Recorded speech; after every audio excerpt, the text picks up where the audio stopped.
Nshuti bakunzi ba Kamera Gospel TV Show, muteze amatwi ikiganiro ubuzima bufite intego.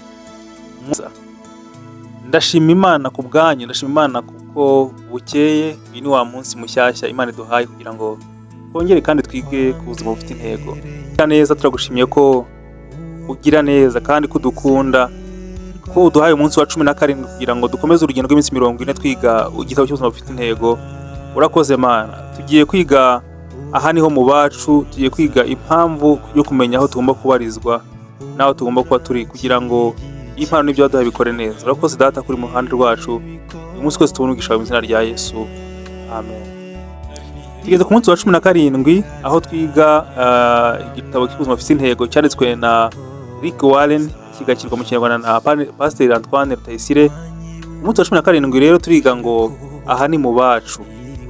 Muri abo mu muryango w'Imana, abaturage bo mu gihugu cy'Imana, kandi muri abo mu nzu y'Imana hamwe n'abandi bakristo. Amagambo tubona mu rwandiko Pawulo yandikiye Abefeso ibice 2:19, kandi none turi mu muryango w'Imana n'itorero ry'Imana ihoraho, niryo nkingi y'urufatiro rw'ukuri. Aya magambo tuyabona mu rwandiko Pawulo yandikiye Timoteyo, urwandiko rwa mbere rwa Timoteyo ibice 3:15 umurongo wa B, aho Imana yaguhamagariye kwinjira mu muryango, yaguhamagariye kuyizera gusa. Igihe umuntu yari agituye mu murima wa Edeni, ari mu isi itunganye itarimo icyaha, nibwo Imana yavuze mu isi itunganye itarimo icyaha, nibwo Imana yavuze ngo si byiza ko umuntu aba wenyine, hanyuma irema undi muntu, twaremwe kubana n'abandi mu buryo budushoboza gusabana, kandi turemye mu buryo dukenera umuryango, ku buryo nta n'umwe muri twe ushobora gusohoza imigambi y'Imana akiri nyamwigendaho. Bibiliya ntaho itwereka abatagatifu bibera mu bwigunge cyangwa se abanyamasengesho bibera mu bwisho aho badahura n'abandi ngo bagirane ubusabane, ahubwo kenshi biragiye itwereka cyangwa gitubwira ko twashyizwe hamwe kugira ngo dusangire cyangwa se duteranijwe hamwe, kubakanwa hamwe, ingingo z'umubiri umwe, tuzaraganwa hamwe, duteranywa hamwe, dufatanyije hamwe, kandi tuzajyananwa hamwe. Hehe no kuba wenyine mu buzima. Nubwo imibanire yawe na Kristo ari umwihariko wawe, ntabwo Imana yigeze ishaka ko biba ibanga mu muryango w'Imana. Uri mu runana rw'abandi bizera, kandi tuzaba umuryango kugeza ibihe bidashira. Biravuga ngo nubwo turi benshi turi mu mubiri umwe, umuntu wese ni urugingo rwa mugenzi we. Gukurikira Kristo bivuga kwinjira mu muryango, ntibigarukira mu kumwizera gusa. Turi ingingo z'umubiri umwe, ariko ariyo torero. C.S. Lewis yanditse ko kuba mu muryango ubundi ari ijambo ry'abakristo, ariko kubera ko abantu bose barikoresha byatumye ritakaza agaciro karyo ka mbere.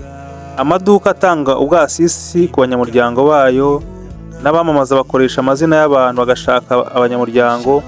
Kenshi mu matorero kukwandika mu gitabo gusa, ariko nta kindi bigusabye, nta n'icyo bikubwiye, cyangwa nta cyo bagutegerejeho. Kuri Pawulo, kuba urugingo rw'itorero byavugaga kuba igice cy'umubiri muzima gifite umumaro kandi gifitanye n'izindi ngingo z'umubiri wa Kristo. Dukeneye kongera gutahura kandi tugashyira mu bikorwa ingingo cyangwa se inyigisho za Bibiliya ku kuba umunyetorero. Itorero ni umubiri, ntabwo ari amazu. Ni umubiri ufite ubuzima, ntabwo ari urutonde rw'amategeko n'imiyoborere. Kugira ngo ingingo z'umubiri wawe zisohoze imirimo yazo, zigomba kuba zifashe ku mubiri wawe. Ni nako bimeze kuri wowe nk'urugingo rw'umubiri wa Kristo. Hari umurimo wihariye waremewe, ariko ntabwo uzashobora gusohoza iyo ntego ya kabiri y'ubuzima bwawe nuba utari urugingo rw'itorero rizima. Aho utuye uzamenye umurimo wawe mu buzima, ariko ufatanye n'abandi. Bibiliya iravuga ngo buri gice kigira akamaro kigakuye ku mubiri wose. Si umubiri uhabwa umumaro n'ingingo. Umubiri tuvuga hano ni umubiri wa Kristo ugizwe n'abantu batoranijwe. Buri umwe muri twe agira agaciro n'umurimo nk'urugingo rw'uwo mubiri. Ariko tubaye nk'urutoki cyangwa ino ryacitse ku mubiri, nta mumaro munini twaba tugifite. Siko biri se? Twese turabizi. Urugingo iyo rutemwe ku mubiri ruruma rukabora, ntirushobora kubaho ku bwarwo, kandi natwe ntitwashobora kuba, kandi n'umubiri nawo ntiwashobora kwibeshaho ubwawe udafite urwo rugingo. Iyo utandukanijwe kandi ukaba kure y'imiyoboro igaburira umubiri waho ruri, ubuzima bwarwo cyangwa ubuzima bwawe bwo mu mwuka nabwo buragwingira, amaherezo bugapfa. Icyo gituma ikimenyetso cya mbere cyo gusubira inyuma mu bugingo ari ukutaboneka kenshi mu materaniro yo kuramya Imana n'andi materaniro y'abizera. Igihe cyose dutangiye kudohoka guterana n'abandi, n'ibindi byose birahirima bikajya hasi. Kuba urugingo rw'umuryango w'Imana ntabwo ari ibintu byo gukorwa ujenjetse cyangwa ngo bikore ufite umwanya cyangwa ko wiboneye. Itorero ni ryo muryango Imana yibikiye kandi iruha gahunda yayo ku isi. Yesu yaravuze ngo nzubaka itorero ryanjye kandi ubutware bw'ikuzimu bwo ntibuzarishobora. Itorero ntirishobora gusenyuka kandi rizahoraho iteka ryose. Rizabaho n'igihe isi izaba itakiriho. N'umurimo wawe muri ryo uzahoraho. Umuntu uvuga ngo sinkeneye itorero aba ari umwirasi cyangwa atazi ibyo avuga. Itorero rifite agaciro kanini cyane mu buryo na Yesu yemeye kuripfira ku musaraba. Kristo yakunze itorero araryitangira.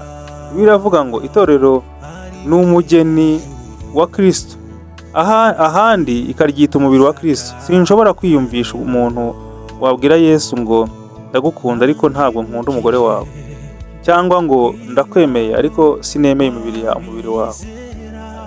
Ariko ibyo nibyo tuba dukora iyo twanza, akenshi ibyo nibyo tuba dukoze iyo twanze itorero cyangwa tukaripfobya cyangwa tukaryinubira. Ahubwo Imana idutegeka gukunda itorero nk'uko Yesu yari arikunda. Bibiliya iravuga ngo mukunde umuryango wanyu wo mu mwuka. Agahinda nuko abakristo benshi bifuza kugirirwa umumaro n'itorero ariko ntibarikunda. Itorero ryaho utuye. Ijambo itorero rikoreshwa mu Bibiliya bashaka kuvuga itorero rizwi ry'ahantu runaka. Uretse ingero zimwe na zimwe aho bakoresha ijambo bashaka kuvuga abizeye bose b'ibihe byose. Isezerano rishya risa naho rifata ko buri mukristo aba afite itorero rizwi abarizwamo. Kristo batabarwa nk'ingingo z'itorero ni ababaga bahagaritswe mu itorero bagakurwa mu busabane n'abandi kubera ibyaha bikabije bakoze. Bibiliya iravuga ngo umukristo utagira itorero abarizwamo ni nk'urugingo rutagira umubiri, ni nk'intama itagira umukumbi ibarizwamo, cyangwa umwana utagira umuryango. Iyo niyo mibereho ihambaye yateganyijwe n'Imana. Bibiliya iravuga ngo muri abo mu nzu y'Imana, ubwoko bumwe n'abandi bakristo. Umuco w'iki gihe turimo wo kwigenga no wabyaye imfubyi nyinshi mu buryo bw'umwuka. Abakristo bagurukira hejuru bava mu matorero rimwe bajya mu rindi, bagira aho babarizwa, ntibagire ubagenzura cyangwa umurimo itangira. Hari benshi bavuga ko umuntu ashobora kuba umukristo mwiza atagombye kubarirwa cyangwa se kujya mu itorero, ariko siko Imana yo ibibona. Bibiliya itanga impamvu nyinshi umuntu agomba kugira itorero barizwamo kandi agakoramo umurimo. Ukeneye itorero nk'umuryango. Kuba urugingo rw'itorero byerekana ko wizeye iby'ukuri. Sinshobora kuvuga ko nkurikira Kristo niba nta tsinda ry'abandi bigishwa dufatanije. Yesu yaravuze ngo nimukundana nibwo abantu bazamenya ko muri abigishwa bandi. Duteraniye hamwe mu itorero dukundanye nk'umuryango kandi tuva ahantu hatandukanye mu mico, mu bwoko ndetse no mu mibereho, bihinduka ubuhamya bukomeye ku bari hanze. Ntushobora kuba umubiri wa Kristo uri wenyine. Ukenera abandi kugira ngo ubigaragaze. Iyo turi hamwe nibwo buryo tuba turi mu mubiri umwe. Ntibishoboka iyo dutandukanye. Kuba mu muryango w'itorero bigukura mu bwigunge no kwirebaho. Itorero ryawe niryo shuri wigiramo kubana n'abandi bo mu muryango w'Imana. Ni ikibuga twitorezaho urukundo rutikanyiza, urukundo rwuzuye impuhwe. Iyo uri umwe mu bagize umuryango, wiga kwita ku bandi no gufatanya nabo iyo ibyo bahura nabyo mu buzima. Urugingo rumwe iyo rubabaye, ingingo zose zibabana narwo. Iyo urugingo rumwe ruhawe icyubahiro, ingingo zose zirishimana narwo. Guhura kenshi n'abandi bakristo basanzwe bafite inenge, nibyo gusa bishobora kutwigisha kugirana ubusabane nyakuri, kandi bikatwereka ko ukuri twigishwa ni mu isezerano rishya byo gufatanywa hamwe no gushyigikirana nk'ingingo z'umubiri umwe. Ubusabane Bibiliya twigisha ni ukumva muri bamwe hari hagati yanyu nk'uko muri umwe na Kristo. Imana itegerejeho kwitangira abandi, kandi abakristo benshi bazi umurongo wa Yohana 3:16. Turavuga ngo Yesu yakunze ubugingo bwe ubwacu, natwe kidukwiriye. Nuko ngo Yesu yatanze ubugingo bwe ku bwacu, natwe kidukwiriye nuko twatanga ubugingo bwacu bwa bene data. Urwo ni rwo rukundo rw'ubwitange Imana yifuza ko ugaragariza abandi bizera. Kwemera kubakunda nk'uko Yesu agukunda. Kuba umuryango w'itorero bigufasha kongera imbaraga mu mwuka. Ntabwo uzigera ukura ngo ugere ku kigero cyiza mu mwuka ku buryo utajya mu materaniro yo gusenga, ariko ukaba indorerezi gusa. Kugira uruhare mu buzima bw'itorero ryawe byo bizaguha imbaraga mu bugingo. Bibiliya iravuga ngo uko igice cyose gikora umurimo wacyo cyagenewe, bifasha ibice bindi gukura. Umubiri wose ukamera neza, ugakura kandi ukagira urukundo. Inshuro zirenga 50 mu isezerano rishya bakoresha amagambo agaragaza ibyo tugomba gukorerana. Badutegeka gukundana, gusengerana, guterana umwete, guhugurana, kwihanangirizanya, gusuhuzanya, gukorerana, kwigishanya, kwemerana, kubahana, kwikorerana imitwaro, kubabarirana, kugandukirana, kwita ku by'abandi, n'andi magambo nk'ayo avuga ibyo tugomba kugirirana. Uko niko kuba ingingo z'umuryango nk'uko Bibiliya ibivuga. Izo ni inshingano zawe ugomba gusohoza umuryango, kandi n'Imana itegereje ko uzisohoza mu itorero ubarizwamo. Ubuse ibyo urabikorana n'abandi. Biroroshye cyane kuba intungane iyo uri wenyine, nta wundi uri hafi yawe ngo akubangamire mu byo ukunda. Ariko bene ubwo butungane ni ikinyoma, kuko ntabwo buba bwarageragejwe. Kuba nyamwigendaho bibyara kwishuka. Biroroshye cyane kwibeshya ko dukuze iyo nta wundi uri hafi yacu ngo atunyomoze. Gukura nyakuri bigaragarira mu buryo tubana n'abandi. Dukeneye ibirenze gusoma Bibiliya ngo dushobore gukura. Dukenera abandi bizera. Dukura vuba kandi tugatunguka imbaraga kurutaho iyo twigira ku bandi, kandi tukaba abarinzi ba bagenzi bacu. Iyo abandi bavuga iby'Imana irimo kubigisha, nanjye mbigiraho bikamfasha gukura. Umubiri wa Kristo uragukeneye. Imana ifite umurimo wihariye yakugeneye gukora mu muryango wayo. Icyo nicyo cyitwa umuhamagaro wawe, kandi Imana yashyizeho impano zigushoboza gusohoza uwo murimo. Umuntu wese yahawe impano y'umwuka kugira ngo itorero ryose rifashwe. Itorero barizwamo niho Imana yagennye ngo uhahishurirwe impano yawe, ihakurire kandi uyihakoreshe.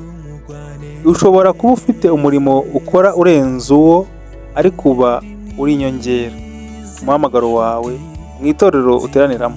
Ntabwo Yesu yigeze asezeranya ko azubaka umurimo wawe. Yasezeranije ko azubaka itorero rye. Uzafasha gusohoza umurimo wa Kristo mu isi. Ubwo Yesu yari mu isi, Imana yakoreraga mu mubiri we. Uyu munsi iracyakorera mu mubiri we uwo mu mwuka. Itorero ni igikoresho cy'Imana hano mu isi. Tugomba kwerekana urukundo rw'Imana dukundana hagati yacu gusa. tugomba no gufatanya n'abandi tukarugeza ku bari mu isi bose. Uwo ni umugisha utangaje twabikijwe. Ni ingingo z'umubiri wa Kristo, nitwe biganza bye, nitwe maguru ye, nitwe maso ye, nitwe mutima we. Akorera muri twe hano ku isi. Twese dufite uruhare tugomba gusohoza. Pawulo aravuga ngo irema buri umwe muri twe Kristo Yesu kugira ngo twifatanye nawe mu murimo akora, umurimo yateguye kera ngo tuzawusohoze, umurimo twagombye kwitangira tuwusohoze. Kuba mu muryango w'itorero bizakurinda gusubira inyuma. Nta n'umwe muri twe udashukwa Satani aduciye urwaho, akabona uburyo bwiza twese dushobora kugwa mu cyaha icyo ari cyo cyose. Imana nayo irabizi, kandi niyo mpamvu yaduhaye umurimo wayo. Yaduhaye umurimo wo kuba abarinzi abene data dukorana. Bibiliya iravuga ngo muhugurane iminsi yose bikitwa uyu munsi, hatagira uwo muri mwe unangirwa imitima n'ibihendo by'ibyaha. Wite ku byawe, ibyanjye ntibikureba. Ni imvugo itagombye kumvikana mu bakristo. Bahamagariwe kandi gutegekwa kwivanga mu buzima bwa bene data. Niba hari umuntu uzi urimo guhuzagurika mu by'umwuka, ugusoma ibi ni umurimo wawe kugenda ukamwegera ukamugarura mu nzira. Yakobo aratubwira ngo niba hari abantu muzi bayobye bakava mu kuri kw'Imana, ntimubihorere, mubashake, mubahugurane, bagarure mu nzira nziza. Indi nyungu yo kugira itorero ubarizwamo ni uko baguha kurindwa bwo kugira abashumba bubaha Imana. Imana yahaye ubuyobozi bw'umukumbi wayo inshingano yo kuwurinda, kurengera, kuwurwanirira ndetse no kwita ku mibereho myiza yawo mu buryo bw'umwuka y'umukumbi bashinzwe. Bibiliya iratubwira ko umurimo wabo ari ukurinda imitima yanyu nk'abazayibazwa n'Imana. Satani akunda abizera bagenda bonyine, batagishamitse mu buzima bw'umubiri wose, batakiri mu muryango w'Imana, batagira abayobozi babareberera, kuko azi neza ko bene abo baba badafite gitabara kandi badashobora guhangana n'uburiganya bwe. Byose bibonerwa mu itorero. Mu kindi gitabo nanditse cyitwa The Purpose Driven Church, itorero rifite intego, nasobanura neza uburyo kuba itorero rizima bituma nawe ugira ubugingo bwiza. Ndizera ko uzashobora gusoma icyo gitabo kuko cyazagufasha gusobanukirwa neza uburyo Imana yagushyize mu itorero mu buryo bwihariye ngo igufashe gusohoza inshingano 5 yakuremeye. Yashyizeho itorero ngo ribe igisubizo cy'ibintu 5 by'ifatiro ukenera: kuguha itorero, kuguha intego y'ubuzima, kuguha abantu bo kubana nabo, kuguha amahame yo kugenderaho, umurimo wo gukora n'imbaraga zo kwishingikirizaho. Nta handi hantu mu isi ushobora kubona ibyo bisubizo 5 icyarimwe. Intego 5 z'Imana ku itorero ryayo zihura neza n'intego 5 ifite ubuzima bwawe. Kuramya bigufasha gutumbira Imana, kuba mu itorero bigufasha guhangana n'ibibazo by'ubuzima, kwigishwa bigufasha gukomera mu kwizera, gukora imirimo bigufasha kumenya impano zawe, kuvuga ubutumwa bikagufasha gusohoza umuhamagaro wawe. Nta kindi wabona ku isi wagereranya n'itorero. Hitamo. Iyo umwana avutse ahinduka umwe mu bagize umuryango w'abantu, ariko uwo mwana akenera no kuvuka mu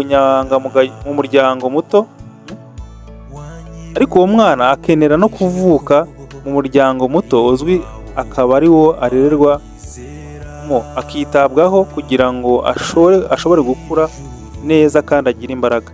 No mu mwuka nuko bimera. Uko wavukaga wahise uba umwe mu bagize umuryango w'Imana, umuryango mugari w'Imana, ariko ukeneye no kuba umwe mu bagize umuryango w'Imana aho uri.